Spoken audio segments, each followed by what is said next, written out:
শবে বারাতে হালুয়া রুটি বানালে কি আরশের নিচে ছায়া পাওয়া যায়? শবে বারাতে হালুয়া রুটি বানালে আরশের নিচে ছায়া পাওয়া যাবে, এটিকে রাসূল সাল্লাল্লাহু আলাইহি ওয়াসাল্লামের হাদিস হিসেবে বলা হয়ে থাকে। অথচ আল্লাহ রাসূল সাল্লাল্লাহু আলাইহি ওয়াসাল্লামের হাদিসের সাথে এর দূরতম সম্পর্ক নেই। এটি এমন একটি ভিত্তিহীন কথা যার জাল হওয়ার ব্যাপারে কোনো সন্দেহ নেই। এমনকি জাল হাদিসের উপর লেখা কিতাবাদিতেও এর কোনো খোঁজ পাওয়া যায় না।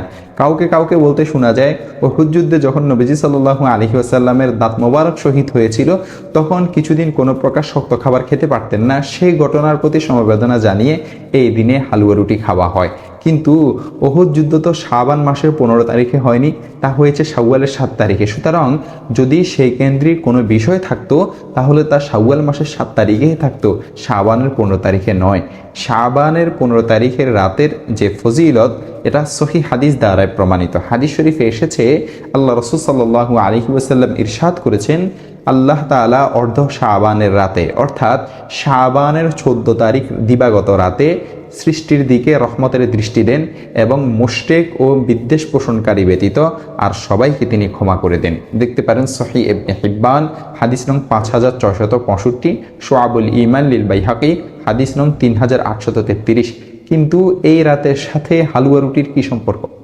এই রাতের যতটুকু ফজিলত প্রমাণিত আছে, শুধু ততটুকুই সীমাবদ্ধ থাকতে হবে। রসম রেওয়াজের পিছনে পড়ে এর মূল ফজিলত থেকে বঞ্চিত হওয়া ঠিক নয়। আর আলোচ্য বিষয়টি মূলত এই রাতের সাথে সম্পৃক্ত বিভিন্ন রসমের অন্যতম, যার কোনো ভিত্তি নেই।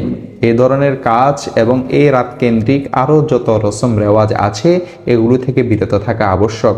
আর এই ধরনের ভিত্তিহীন কথাকে আল্লাহ রাসূল সাল্লাল্লাহু আলাইহি ওয়াসাল্লামের হাদিস হিসাবে বলা অনেক মারাত্মক গুনাহের কাজ।